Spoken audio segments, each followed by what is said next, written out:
Good evening. It is Tuesday, January 24th, and welcome to the Positional Sports Talk Show Post, live streaming on Facebook Live, Twitch, and our Positional Sports Talk Show YouTube channel. I'd like to start the show this evening by sending our deepest condolences to our partners, Sense and Professor J.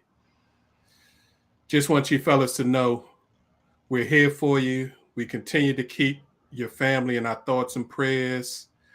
And if you need anything, reach out, let us know. We are here.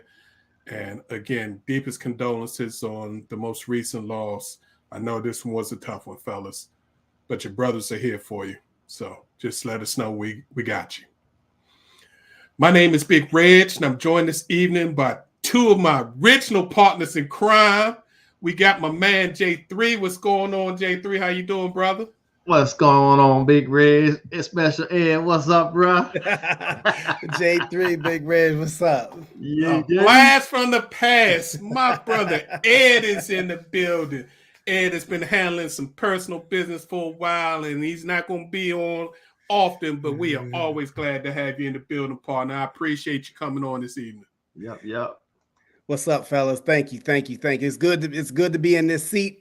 I really missed you guys. I'm always thinking of you guys. Like I said, life was going on, so had to have to attend to that. But it's good to be here. I can't wait to talk about whatever we're going to talk about. I don't really know what's going on tonight, but I got an opinion.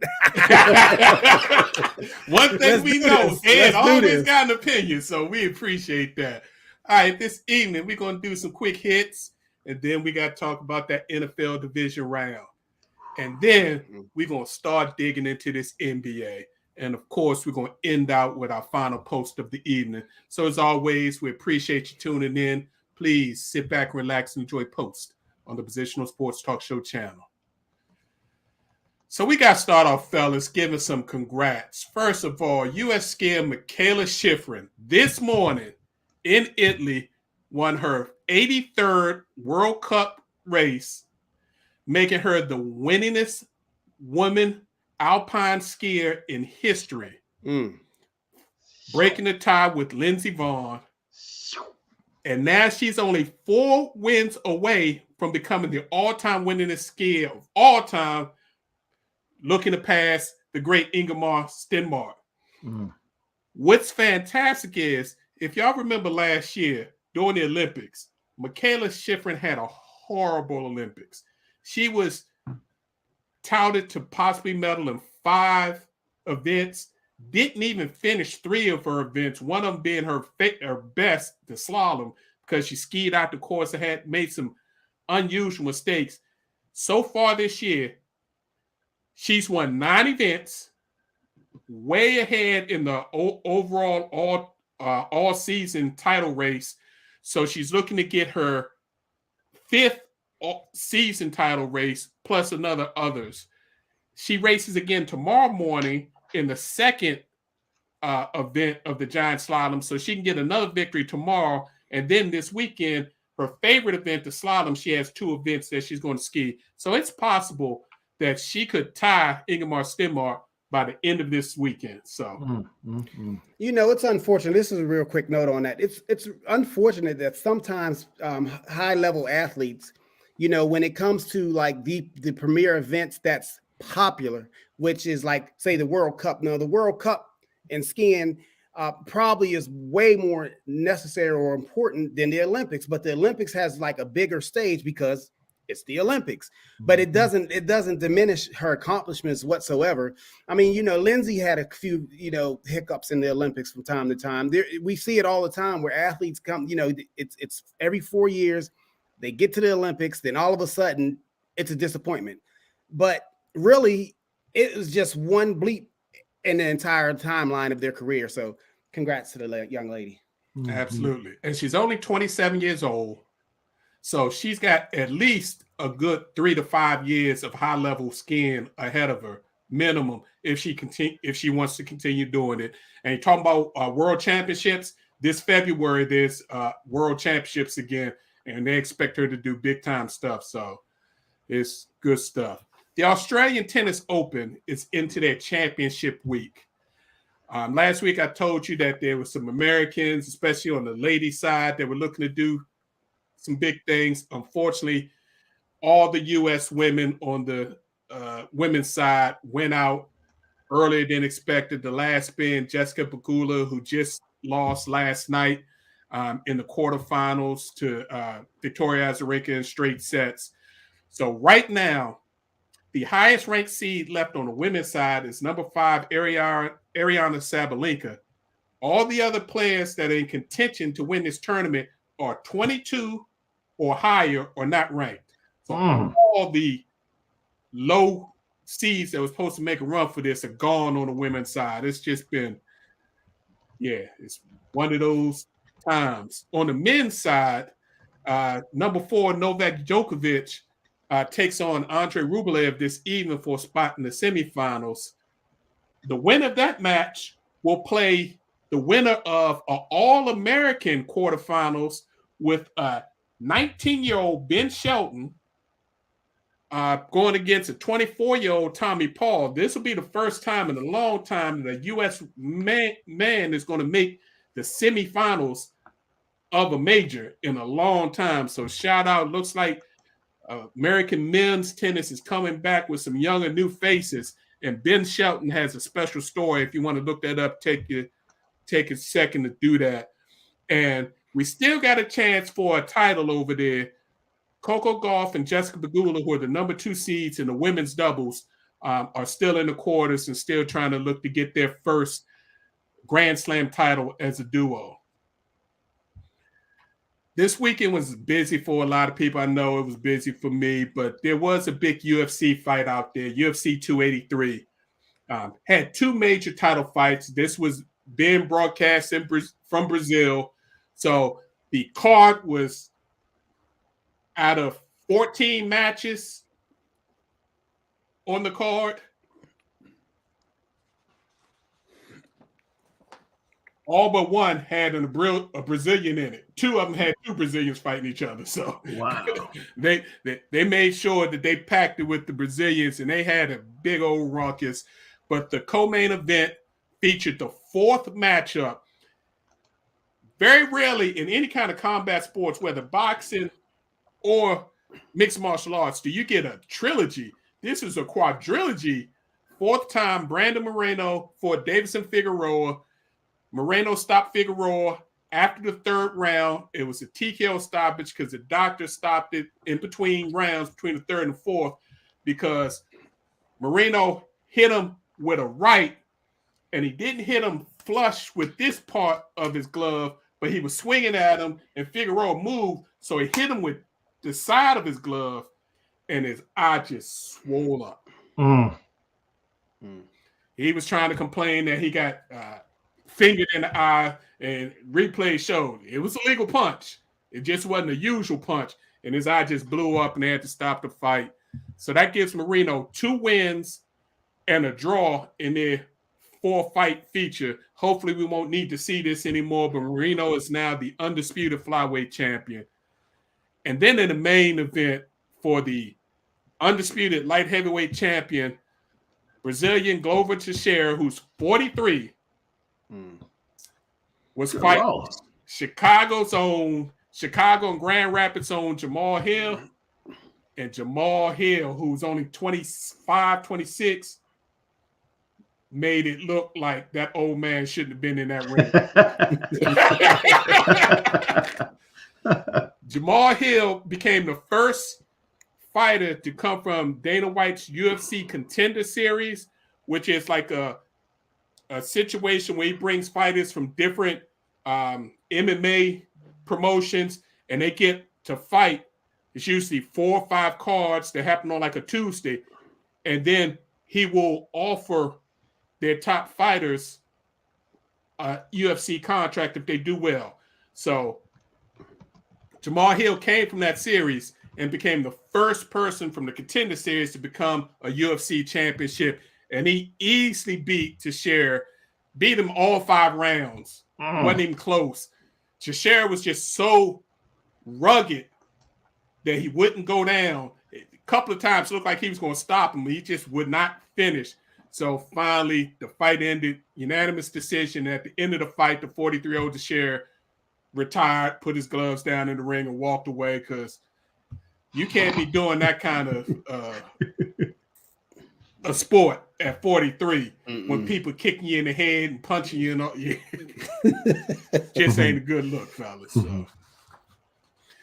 But it wasn't a good night for Brazil. Brazil had 12 matches that they were facing someone from another country, and they only won 6 of them. So that was supposed to be a showcase for the Brazilian fighters, and that is showing that, hey, all over the world, we got people that's doing their thing, including losing the 2 main events and losing championships. So that's the kin of the NBA champion international basketball, and now half the best players, well, heck, at least 3 or 4 of the top players in the NBA are from the foreign, from Europe. Yeah. And it is just like Brazil. Brazil is MMA, but it caught on it like wildfire outside, and now here you go. Yeah, it's amazing. Now let's get into some quick college football items. First, former Alabama offensive coordinator Bill O'Brien has accepted the same position with the New England Patriots, going back to his NFL roots. O'Brien was on the staff of the Patriots early on before he became a head coach, and then after losing those jobs, ended up at Alabama. So right now, Alabama has lost their offensive and defense coordinators both within a 2-week span. So Nick Saban's got to do some work. But Ed, what you think about Bill O'Brien taking this new position? Why you do this to me, man? Why you do back right? Why you do this? Look, first of all, I don't think he had a choice. You may be right. Wow. I really don't think he had a choice. I think that they had a conversation. I think him and Coach Saban had a conversation, and just as Coach Saban had a conversation with Pete Golden, and it was time for them to move on. If you watched any games of Alabama, you clearly saw that Bill O'Brien he doesn't understand the college game. So it's best that he leave, get back to the NFL, to what he possibly is decent at. Now, in actuality, that is an improvement going back to New England as far as what they currently had on staff, where they decided to go with a special teams coordinator and a failed defensive coordinator / head coach as their offensive coordinator / quarterback coach. So that is a big upgrade, and I'm glad that they did. They did 2 solids. They got Mac Jones, a proper offensive coordinator, and then they also did Alabama a solid and got him out of Tuscaloosa. So, yeah, I'm ecstatic about it. Yeah, it'll be interesting to see who Nick gets poaches, because I know last week I told folks that there was a rumor that he was looking at possibly getting Georgia's defensive coordinator to come over to Alabama and make him the highest paid coordinator in football. So it'll be interesting over the next 2 weeks to see who's ends up the offensive coordinator and the defensive coordinator at Alabama. Mm-hmm. In an unfortunately not so pleasant item in college football, fellas, we got to talk about this Ed Reed Bethune-Cookman fiasco that happened. It didn't even last a month. It's a shame. It's a crying shame. And I say that because here you have an individual who's a Hall of Famer, who loves the game, who loves teaching and instilling discipline in players. You have someone who goes to an HBCU to improve that program, like Deion did with Jackson State. He sits up here and points out all the deficiencies that needs to be improved so that these kids will have a better facility, a better sense of worth for themselves. And you're going to tell them that you're not going to bring them online because you don't like him showing you your deficiencies. What does that tell the kids? That just shows you that they don't care about the kids. It's all about the money. Mm-hmm. Well, this is a common theme, so to speak, within the HBCU ranks. Unfortunately, it just seems money goes in and it just disappears. Mm-hmm. We hear all the time where these programs are underfunded. Perhaps that's true. We hear all the time that these programs are mismanaged. Perhaps that's true. But we thought, as a fan, that we had turned a corner, and Deion had actually helped turn the corner as far as the perception of these HBCUs, and show not only the students, the alumni, and the fans that they could be viable options for these kids to go to, because they do add value. I mean, it's important to, you gain something from the experience of an HBCU, in many ways. But just as Deion pointed out, when he outlined the suspect practices that he had to face and that he had to go through, and the times that he had to perform certain duties or fund certain things, you would have thought that we would have saw some change, and people would have wanted to model themselves after what the blueprint that Deion put forth. And unfortunately, Bethune-Cookman University was not ready for that. Mm-hmm. Because and maybe they should have did better research as far as who they was hiring, because Ed Reed, like you mentioned, he's a Hall of Famer. He's accomplished everything in his career that he possibly could. He's a successful businessman as well outside of football. Mm-hmm. And so he's not the type to, just say, okay. Right. So excellent point. You hit a couple of things I was going to ask y'all. What y'all think of how Ed Reed handled the situation about publicizing the deficiencies? And B, what should Bethune-Cookman have known who they were hiring before they did that? Because here's a man, a national championship winner, that came from the University of Miami. Now, when he was at Miami didn't have the best facilities, so he wasn't looking for glamour facilities, but he was looking for adequate facilities. Right. When he showed up for his first day, they didn't even clean his office. He had to take all the stuff out of the office from the old coach. I could see if there was some bonds and everything, but he's like, the office was a mess. Stuff was everywhere. How you going to hire me and bring me in, and you don't even give me the respect to have somebody come in and box up the old guy stuff? Mm-hmm. They ain't want a minute. That was too easy, as you would say, J3. That was too easy. I don't know if this falls on the athletic director, because that's who it should fall on, because he's in charge of all hiring and firings within the athletic department. I don't know if this falls on the head of the president, because he tells the athletic director or okays the athletic director's hires or fires. So I don't get it. I don't get it. And you, like I said, you're not going to silence Ed Reed. You can't hurt him professionally or otherwise. So yeah. And I see what you said, BJ. We got a comment, because there's a lot of HBCU alums who saying, why you put the situation on blast? They knew when they hired Ed Reed that Ed Reed had a huge social media presence.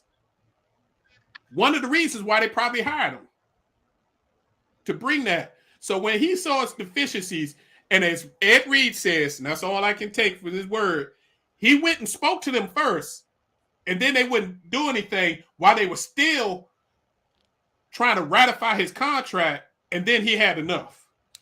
When he started walking around the campus and seeing that there was junk all over the campus, as he says.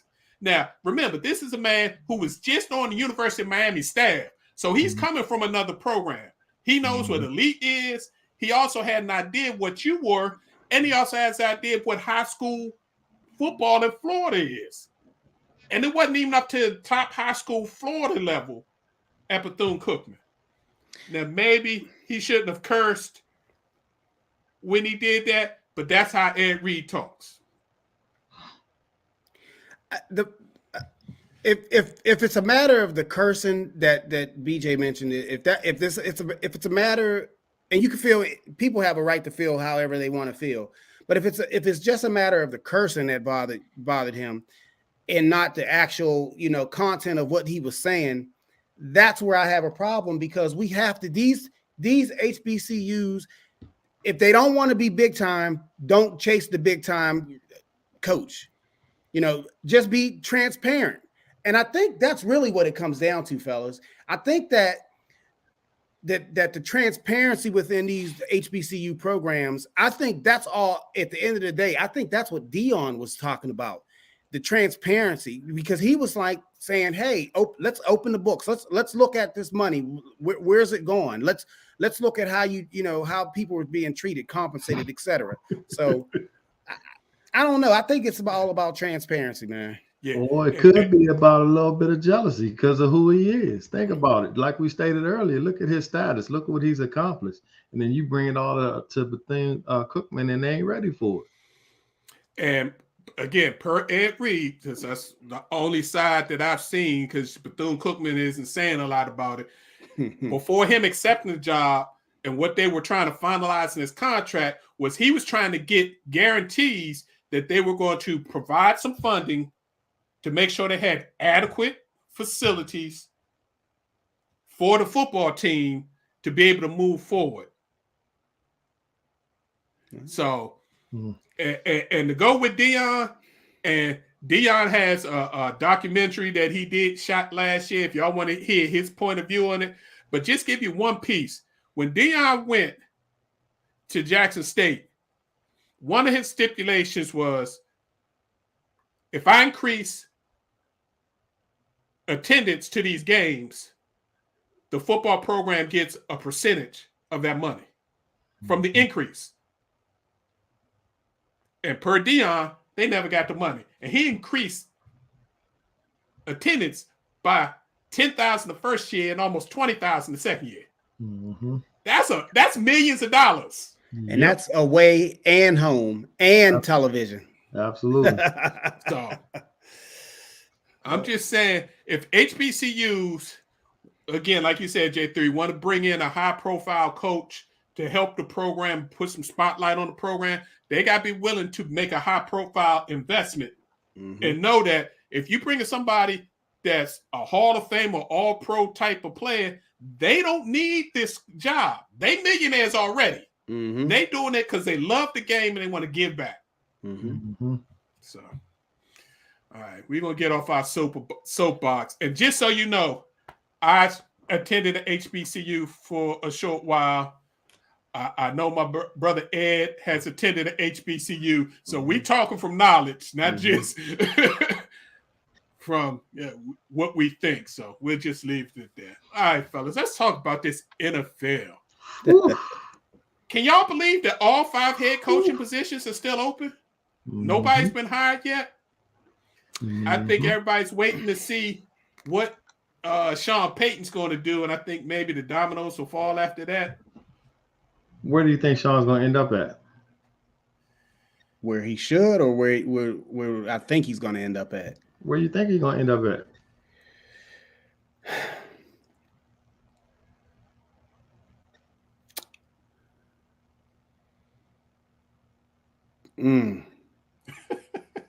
That difficult? I'm gonna tell you what I think. Here's where he's not going to end up. Uh-oh. Oh, we lost Ed. Come on, Ed. Jump back on when you get a chance. Something happened. I'll tell you where I think he's going to end up. I think he's going to end up back at Fox doing TV for another year. For real? Supposedly, he's been offered the Denver job. And it's his if he wants it. Okay. At over $20 million a year. Wow. But I think he's looking at all these openings. Denver, Arizona, Houston, Carolina, and Indy. And I don't think he's happy with any of them. Would you? So if he doesn't take the Denver job, I don't think he takes the job. And the only reason he takes the Denver job is because of the money. Sorry about that. I must have had some technical difficulties. My screen, all good, bro. My screen went blank. But anyway, I missed what you said, Big Reg. But did you make any predictions on where he may end up? Yes, I think he's going to be back at Fox on TV next year. Yeah. So here's what I'm saying. Here's what I was thinking. I heard an interview with him on Colin Cowherd. This was months ago. And he was talking about the situations in the NFL. And one thing I know about Sean Payton, based on what he was saying in this interview, is if you don't have a quarterback, he's not going. But to get Sean Payton to wherever he may end up going, it's going to require a first-round draft pick.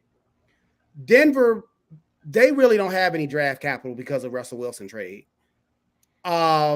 Carolina, they could gamble and do it, but I don't know if he necessarily would want to work for that owner. And then you look at the roster, and I mean, is it really that attractive on offense? I'm not talking about defense, but is it really attractive on offense? Maybe the not. division's easy, though. The division is easy. The division is easy, but will New Orleans trade within that division? Will they put Sean Payton? Will they say, okay, you can have him for a first-round pick in that division? Nah, that'll cost them a couple of first-round picks, and then they're gonna say we ain't gonna do that, right? Right. And so who else we got? We got Houston. Houston's roster is kind of thin. They may have a quarterback, but they may not, depending on who trades. Maybe someone leapfrogs in front of him and gets the quarterback that he may necessarily want. So I don't know. Arizona. And bad ownership in Houston. Arizona, we don't know what Kyler is going to look like when he comes back. And we don't even know if that's the type of personality that Sean Payton wants to deal with.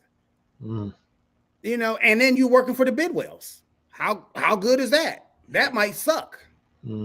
So I don't know. I don't know. Yeah, because think if he comes back to TV for a year, there's a chance that the Chargers, Dallas could both open up next year.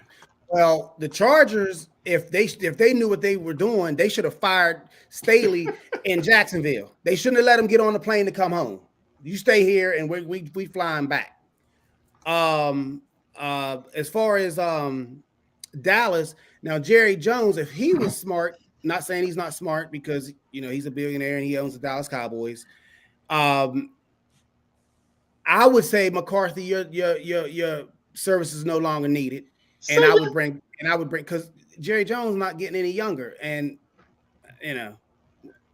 but they got bigger problems than the head coach. We're gonna talk about that in a minute. Yeah. I don't think Sean Payton will want to coach Dallas right now. He would want Dallas to be desperate, and they're not desperate right now. Because you have to have Dallas desperate to have Jerry give up some of the control that he has. And Sean Payton wants control, or he can stay making $5 to $7 million doing TV. Yeah, that's true. Once a week. Yeah. Work from Thursday to Sunday. No sweat. So, yeah. And we've seen great coaches retire early, like Cowher. And never come back. Never came back. He liked that TV job so much, getting paid just as much with no stress at all. Yep. So, Let's see. All right, let's talk about these games. First game on Saturday, Chiefs against the Jags. I don't think this game would have been close if it wasn't for the injury in the second quarter to Mahomes. Mahomes was doing this thing, dotting them up, moving the ball, taking his time. And then I won't necessarily say it was a dirty play, but the way the guy hit him after the ball was gone, to grab him from behind and then just throw his weight on his legs, a little suspect, caused Mahomes to have a high ankle sprain. And he was different for the rest of the game. He came back in the second half, but he wasn't the same. That play, go ahead, J3. No, go ahead. That play just ended Kansas City Super Bowl hopes. That play, because we've seen we've seen high ankle sprains high ankle sprains is basically a slight tearing of the ligaments. Basically, that's basically what it is. Well, that's what an ankle sprain is anyway, but that is even more severe. It's like it's like one step away from you tearing, you being out for, whatever, for the whole season. But there's no way. First of all, he shouldn't have came back. That was Andy Reid put that man's short-term career in jeopardy. There's no need to play him against Jacksonville when they clearly could have won with Henne. I mean, Jacksonville. Yeah. I mean, Chad Henne took him on a 98-yard drive for a touchdown. Yep. No problem. Pat. So that just screamed desperation. And then, Mahomes, no telling what type of damage he was continuously doing to that, to that ankle. It just wasn't necessary to beat Jacksonville at home. It just wasn't necessary. So, yeah.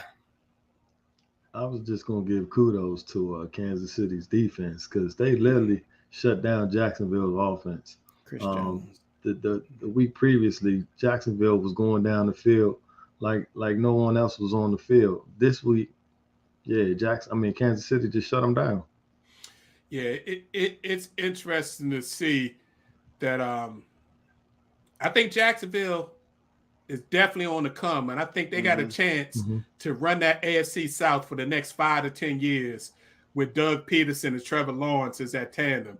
Because from where they came from, with that bum of a coach that keep getting jobs and is on TV still, to what they're doing now is miraculous. So, but they're not ready. And I don't want to hear nobody talk about, well, he drafted Trevor Lawrence and Travis Etienne. Well, I would have drafted Trevor Lawrence and Etienne. Because that's what you hear. That's what you hear. That's the scuttlebutt. Maybe he couldn't coach, but at least he put them two in place. Okay. Yeah. I could have did that. Yeah, yeah. Like you said, Ray Charles could have done that one. I hear you. Game 2. To my sisters, I apologize for this, but y'all Giants got destroyed. Literally destroyed. Man, they were the little people on display. Come on, man. This showed how wide of a difference in personnel the Giants are from the Eagles, and that the Eagles was just playing with them in that last game of the season and making sure that Jalen didn't get hurt and not stress anybody. Them dudes went down and controlled it 28-0 at half. But can we be honest? Let's be honest about where and who the Giants are. Who they are is what we saw on display. But where they're going, they should feel good about it because Brian Daboll is one of the great young minds in the NFL. If you don't believe me, we're going to talk about the game next with the Buffalo Bills. And it's no coincidence that the regression that you saw in Josh Allen this year is a direct correlation to the man heading the Giants organization. If you can make Daniel Jones look like a professional quarterback, then that tells you all you need to know. The Giants had a good season. They were thoroughly overmatched and overwhelmed by the Eagles. But in the big scheme of things, Daboll and I know this is not a problem, he squoze as much juice out of Daniel Jones as he possibly could. And it just finally caught up to him. It made Saquon look like the first round draft pick he was, putting him in position. Right. But you brought up a great point. Because Daboll is in New York, we saw what happens to Josh Allen. Mm-hmm. If you look at Josh Allen's 5-year career, his first 2 years, Josh Allen was suspect. Is he a starter? Suspect. Then Daboll gets there, calms him down, and he goes to all-pro type of player and possibly the second best young quarterback in the NFL. Daboll leaves. That erratic play starts coming back out. And frankly, fellas, what the Bengals did to them in this game, beating them 27-10, they was getting ready to do that to them in that last game when DeMar Hamlin got hurt because they was already up 7-0 and driving to score again before the game shut down. But no one talks about that. I was just talking about that today. I was like, in reality, we would have saw this. There was signs that this was about to happen. And let's turn it back real quick to the previous week, because if Tua Tagovailoa wasn't a concussion in the concussion protocol for life, maybe if they would have had a competent quarterback, they would have beat the Buffalo Bills at home. They were lucky to get out of the previous week, let alone this week. So let me ask y'all a question. Do y'all think the Buffalo Bills are cursed? Because they have the worst luck in the playoffs. I don't think it's cursed. Unfortunately for the Bills, and I said this mid-season, they were relying too much on Josh Allen to be the quarterback and running game when they actually had decent to good running backs, just would not use them and try to move their offense forward. They're so stuck. They've got a defensive head coach who wants to build a good defense and play solid football and just let Josh create. They've got a couple of weapons on the offensive side. Stephon Diggs is a baller. Their 2 and 3 wide receivers are decent, not great, but the offense hasn't changed, hasn't evolved. And when Daboll left, it took a step back. Mm-hmm. And the NFL is going offense. If you can't progress as an offense, you go backwards. Yeah, but when you have Josh behind the ball, who's actually the commander on the field, why isn't he making adjustments? Are you telling me he has no autonomy to audible any plays? He's not necessarily there yet, and sometimes it takes a little longer to get there. It's like he reminds me in many ways of a young Big Ben. And people, if you're a real Pittsburgh fan, you understand what I'm talking about. When Big Ben was young, it was a heavy reliance on the run game, and he always had real good coaching next to him.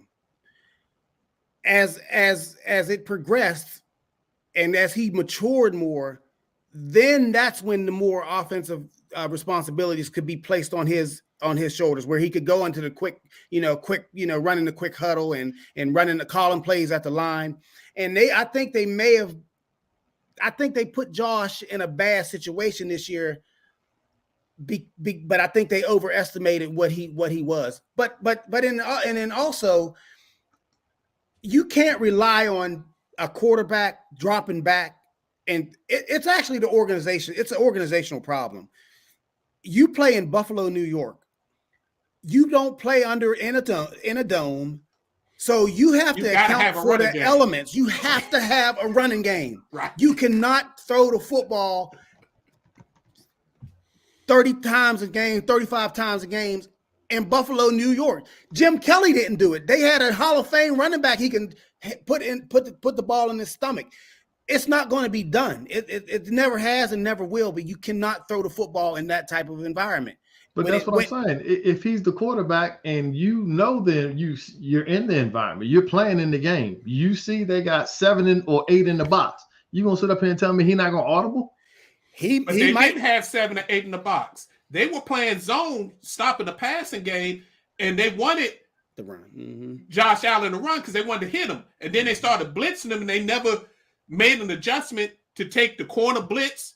They was blitzing the slot corner that kept hitting them. They almost made them fumble twice. It was just terrible. The offensive coordinator never adjusted their game once they saw what Cincinnati was doing to them. And they had no answers. Mm-hmm. That's the coaches. That's not on Josh. Mm-hmm. Mm-hmm. Mm-hmm. Yeah, and they had no confidence in their run game, which I don't understand because they got decent running backs. They don't try because they fancy Josh is a hybrid between, I say, somewhere between like a pure passer like a Joe Burrow and a runner like Lamar Jackson. Something they fancy him as something like that, and he could be like the lead boy as far as, like you said, Big Reg, the lead boy in the running back. But it's too easy for a defensive coordinator to stop something like that in the NFL.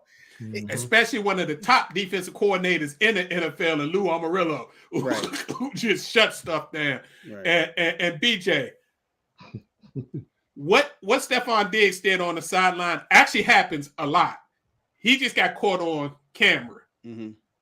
And from what is being said, and all I can do is rely on what LaShawn McCoy said today on his show Speak, where he's one of the hosts.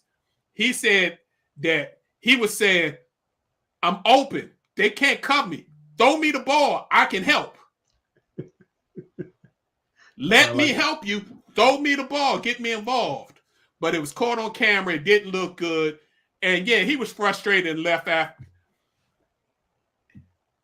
You got to remember, when they lost to Kansas City in the AFC Championship game, while everyone else went into the tunnel, he stayed on the field and watched them drop confetti and watched them get that AFC Championship trophy and said, I want to be back. The next year, they don't get past. They don't get back to the AFC Championship, lose to Kansas City again. And this year, now, they losing to Cincinnati? They're going backwards. But his comment is like any other receiver. They want the ball. Yeah. So feed them. Now, Buffalo, I will give Sean McDermott a little bit of credit. Because rarely do you hear coaches admit what's the problem, what's major problems. And he said, we have to look at our offensive defensive lines, because you had a Cincinnati team that had basically, they were down to third stringers, two third stringers starting. But they're equipped. Well, now, granted, I will say skill position wise, they're better than Buffalo. Anybody would probably admit that. I mean, it'd be hard pressed to find three better starting wide receivers than Cincinnati has. But they have the ability, and they trusted. Look, when you come in the NFL, usually it's harder to pass pro. But most teams, most guys, big linemen coming in the NFL know how to run block. Now, It's starting to change a little bit because all these pass-happy offenses you see in college football now. But run blocking in the cold, in the snow, it's a recipe for success. And they controlled the game on both lines of scrimmage. Joe Mixon was killing them. And the loss of Von Miller from the Rams and then Buffalo, we saw how significant his contribution is to the team. So let's talk about this last game.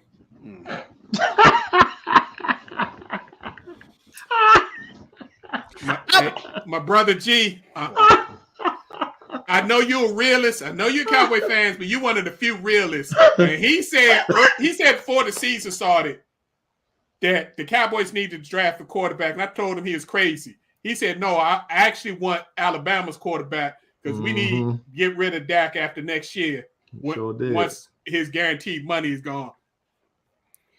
Dak is trying to do too much, and the interceptions he threw, he should have thrown 4 picks that game. At least. He only ended up with 2. He should have ended up with 4. One of them a pick 6. He hit a linebacker right in the middle of his stomach on the 20-yard line.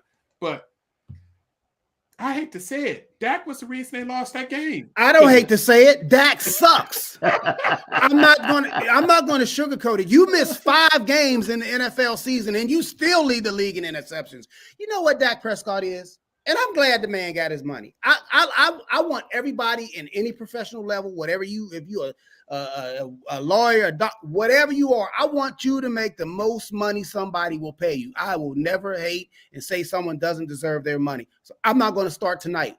But I will say the return on investment to Jerry Jones and Cowboy Nation is not there. Is not there. Dak sucks. Dak is a African-American version of Andy Dalton.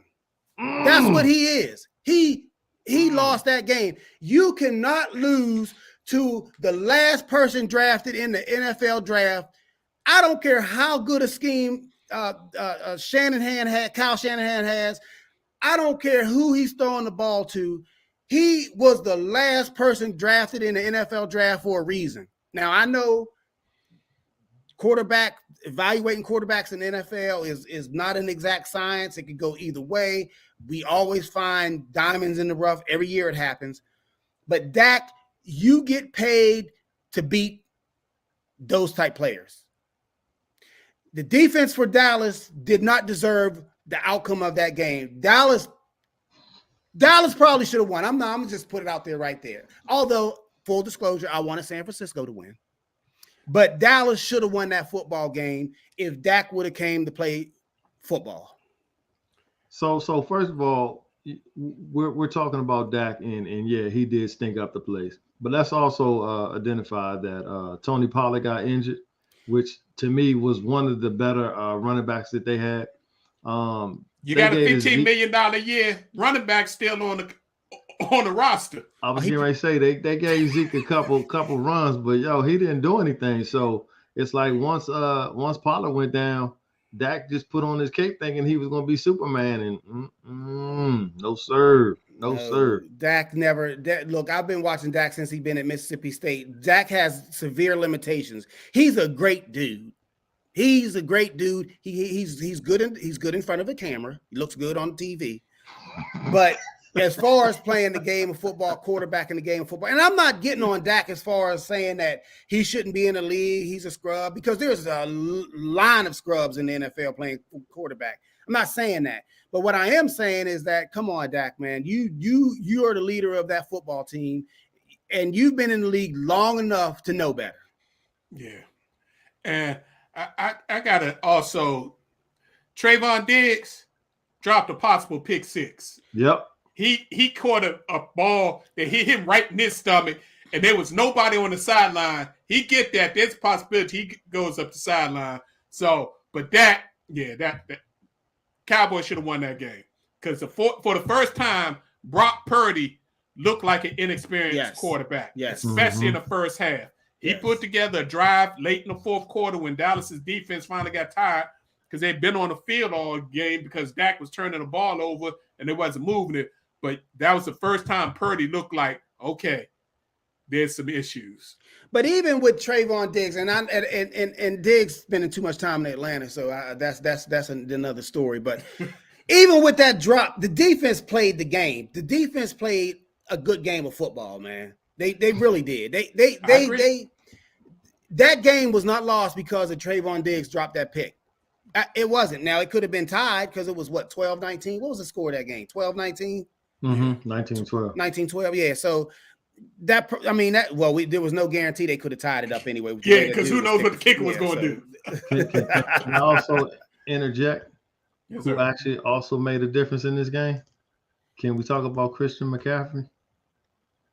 Yeah. He's been doing this since he got to San Francisco. He's been free since he got to San Francisco. Absolutely. He made a huge difference. And I'm telling you, I know John Lynch is smiling from ear to ear for that acquisition, because he just fit right on in, and they just moved that offense down the field. Absolutely. All right, so we got the conference championships this Sunday. Oh, one more thing about San Fran. Okay. As Commanders fans, how did you let Trent Williams get out of DC? I'm gonna leave it alone. I'm gonna leave it alone. Who cares? That man is good, man. That man is good, man. He's the best offensive lineman in the game right now. That dude is good, man. He was handling that young boy, and that's a job. He was handling that young boy. That boy went on the other side and destroyed, just dismantled the right tackle for San Francisco. Yeah. So let me tell you this: it never fails. Any players that play for the Wizards, play for the Commanders, play for the Redskins. I don't care which team you pick. As soon as they leave out of DC area, they become 110% better. Oh, okay. My bad. Okay. All right. I'll leave it alone then. All right. So the conference championships, the first game up, 49ers at Eagles. I like the Eagles. I think Brock Purdy finally starts showing some cracks in the armor, and the Eagles have the DBs to stay with their wide receivers to make it tight coverage. Mm-hmm. And the Eagles going to run the ball. So San Francisco ain't going to just be able to tee off and rush their quarterback. So I like the Eagles to win that. And then the late game is Cincinnati and Kansas City. And as Ed said early, and I'm going to say it first, the Cincinnati Bengals are going to win their first NFL championship. It hurts my heart. because Patrick Mahomes' ankle, he will play, but he's not going to be able to be Patrick Mahomes where he moves around, sidesteps, and throws that little crazy pass we ain't expected. He's going to have to be surgical in the pocket, and that's more Joe Burrow's game than Patrick Mahomes' game. And the weapons that Burrow has are better than the weapons that Patrick Mahomes has, with the exception of their all-world tight end. Yeah. And I think defense of Cincinnati is way better than Kansas City defense, and that's where the game changes. Although both of these games are it's matchups. I thought like in the previous game with the San Francisco game against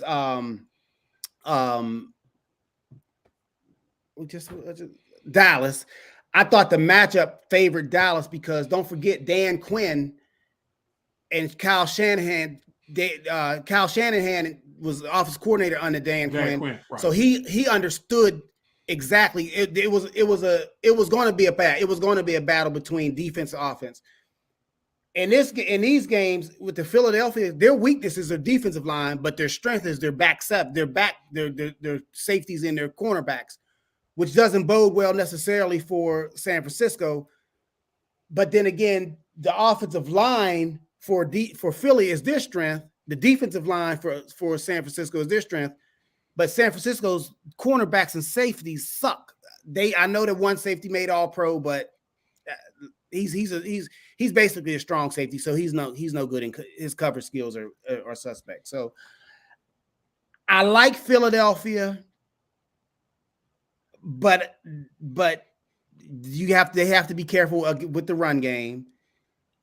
I like Cincinnati. Oh, I can't believe I said that. I like Cincinnati. I heard you. I know that hurt you. I like Cincinnati, but Chris Jones is a beast. The man in the middle of Kansas City's defense. Now we're going to see how good or improve that defense, that offensive line for Cincinnati is this weekend. But then again, I still like Cincinnati. I don't see Cincinnati and Philadelphia losing. I can't see them losing. So it's amazing because I'm sitting here listening to you all, and I'm thinking that the 49ers are still going to take the Eagles only because of the fact that they're playing on adrenaline right now. The Eagles have been flying high all season, and we all know when you fly high, you got to go down low sometime, and this could be the time. As far as the Kansas City and the Bengals game, I don't see Kansas City pulling it out only because of the fact that Mahomes is hurt. Yeah. So you got to give the edge to Cincinnati. So for the Super Bowl, 49ers and the Bengals. Yeah, I would agree with you on most situations with the 49ers, and the 49ers have a chance to win. Mm-hmm. Their defense is elite. But I think Jalen Hurts is the difference. And his mindset, Jalen Hurts went through being on a national championship caliber team, winning every game and then losing at the end and not winning the title. He ain't going to let them slip. You saw that against the Giants. When they full throttled everything up, they not slipping. They on a mission. So I don't think they're going to drop back against the 49ers. Brock Purdy's going to have to play an excellent game in order for the 49ers to be able to beat the Eagles. Because the Eagles are going to score. The Eagles are going to run the ball. It's not going to be a blowout. I just think they got too many weapons, especially the defense. The Eagles' defense is very good. It's not as elite as San Francisco, but it's very good. But where San Francisco passes the ball, the Eagles are elite. Mm-hmm. Yes. Okay, well, we're going to see. I truly believe the 49ers run game will carry them through this game. All righty. Man, we've talked a whole lot about football. It's been second week in a row where we ain't got much time to talk about NBA. Some quick things on the NBA. Your boy KD announced today that he's not even going to be reevaluated for another 2 weeks. And since he's been gone, the Nets have been flailing a little bit. Also, the LA Lakers, Anthony Davis, they've been saying he's been coming back for the last 2.5 weeks. Now they're saying it's going to be early February. Supposedly he's coming back. We will see. And as we talked about early before the show started, New Orleans Pelicans forwards both Brandon Ingram, who's been out for a long time, and Zion. Zion missed time for protocol, came back, and then pulled his hammy. Come on, bro. It's that gumbo down New Orleans. It's that gumbo. Yeah, I'm telling you, it's good, man. I'm telling you, that it could be load management. It could be load management. Nah, they want him to play. They're not load managing him. Now, the Clippers, the Kings of load management, yeah, they load manage you, but yeah, not. Guy, you ain't too far off on that either, brother. I swear. Yeah, you right about that, bro. You right about that. What y'all think about the Lakers Wizards trade? Roy Hachimura made a statement last week saying he wanted to be someplace that wanted him. And then 3 days later, they trade him. Supposedly, the Lakers traded for him with the intentions of signing him to a long-term extension because Hachimura will be a restricted free agent at the end of the year because the Wizards didn't tender him his fifth-year option. And the Wizards get back Kendrick Nunn, who's been hurt for 5 years, rarely plays, and 3 second-round picks who never going to make the team. So basically, they gave this kid away. Wizards, man, it's ridiculous. Truly ridiculous. Have they developed a player since they drafted Wall and Bill back-to-back years? No. No. No. And no. Bill is in his 10th season. He's about he is he 30 yet? He turns 30 this year. Yeah. Nah, it's bleak. It's bleak. And you know the crazy thing about the NBA is usually if you have two good, how hard is it to find two good players? Because sometimes two good players on and you only have 5 on the floor. Usually 2 players will get you, like, you see what I'm saying? Usually 2 players will put you in a good position because so it's not hard to make the playoffs. I mean, you can hope. Yeah. Uh-oh. It's real easy to see teams that draft well and develop players have winning organizations now. The best team in the NBA, the Boston Celtics, both of their 2 stars, they drafted. Mm-hmm. Their starting point guard, they drafted. Mm-hmm. Half of their team are draft picks that they've developed. Milwaukee Bucks. Yeah, they traded for Chris Middleton, but they developed him. Chris Middleton was a bum when they got him. I think he's still, but okay. Yeah. Giannis. No, Golden State. Right. So look at the front office for the Wizards. That should tell you. That's the ding, ding, ding, ding, ding. That's the issue right there. I was trying not to go there, but yeah. And the Lakers ain't off the hook either. They ain't really developed anybody either. Although, but they've never been a developing team. No, well, with the exception of Kobe. Kobe. That's it. They've been. We go get stars and bring them here. That hasn't been their thing. I mean, in the Western Conference, Denver Nuggets, the Joker. Nobody knew who Jokic was. Well, that's your scouting department. He the best player in the league. No. Number 77 is Luka. Yeah. Luka hurt all the time. All the time. All the time. Yeah, you know why? Because he the one-man band. He ain't got no help. But nevertheless, I'll give you that. Joker, I can't say nothing bad about Joker at all. He got them number 1 in the Western Conference. They still integrate things. Joker leads the NBA in triple doubles. A center. I'm not saying that. Good Lord. Yeah, I can't argue with that. All homegrown talent. Yeah. All of it. Even when Ja was gone last year for a stretch, they still balled out. Yeah, buddy. Yeah, it's the organization.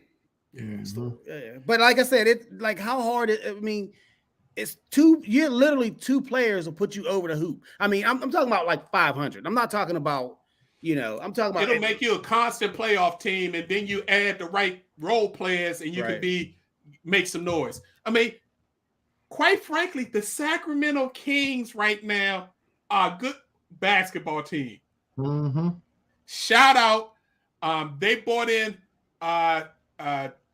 Coach Golden State top assistant who is former LA Lakers coach, former Cleveland Browns coach, Mike Brown. He's brought that Golden State system in. I watched them play last night. They played the Memphis Grizzlies.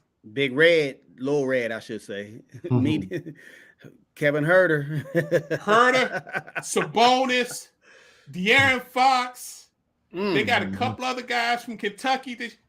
Them boys hit 10 straight 3-pointers to begin the first quarter. Damn. Got them believing. Blew out Memphis. Coach, Now they got to start playing some defense, but they third in the West right now. The West is going to be crazy though, fellas. Right now, the difference between 6th seed and 12th seed is 2 games. The Lakers only 2 games out of the 6th seed right now. And they sucking it up right now. And they suck. So the West is going to be fun to watch. And I think the East is going to come down to the Celtics. 76ers are playing good ball. I got to give some respect. It looks like our man James Harden has finally relented on trying to be the star and is letting Joel do his thing when Joel plays. And they're starting to finally play some good basketball. I think the Bucks, they just been cruising. Middleton just came back and they eased him back in the game. They let Giannis sit every now and then. I think it's a 3-game race out in the East. It's 2 teams, man. It's Boston and Milwaukee, man. You know Doc ain't going nowhere, man. Stop. You know. What happened to Atlanta? What happened to Miami? Miami lacks, let's be real, they lack elite talent. Right. Miami got a bunch of good role players that all know their role and play hard every night, which will win you a bunch of games, but ain't going to win you a championship. They don't have any elite talent. They ain't got that closer. You know, as much as I like Butler and yeah, they ain't got no elite talent. And Atlanta, when the head coach and the best player beefing, you can't win. But it's going to be interesting to see once after we get these conference games, we just got one more after that. Then we're going to get in the hard college basketball is heating up. Both men's and women's college basketball is heating up. We're going to get deep into the NBA, and we're going to start talking some puck too. So we look forward to getting into those things. Fellas, it is that time for us to get up out of here. But before we do that, we got to give the family out there what they won, our final post. J3, why don't you start us off? It's just real good to see my man Ed back on the mic, man. We missed you, bro. Thank you for Thanks, being here. man. Oh man, it felt good. Big Ed, you up, brother? Hey guys, man. Like I said, thanks for having me on tonight. Sure. I mean, it was good to be back here talking sports, having fun, chopping it up, giving our opinions. That's all they are, is our opinions. Everybody, no one gets mad at us. We just this is how we feel, you know. So hopefully, you found a little entertainment in it. And again, blessings to our comrades. I know it's difficult right now, but thinking about you, man. Yeah, again, our deepest condolences out to Sense, Professor J, thinking about you fellas. I want to point out 2 things in the WNBA, just got my juices boiling. Former Las Vegas Aces forward De'Erica Hamby was traded to the LA Sparks. And once the trade happened, Hamby made sure she let people know she was traded because she got pregnant again. I believe her.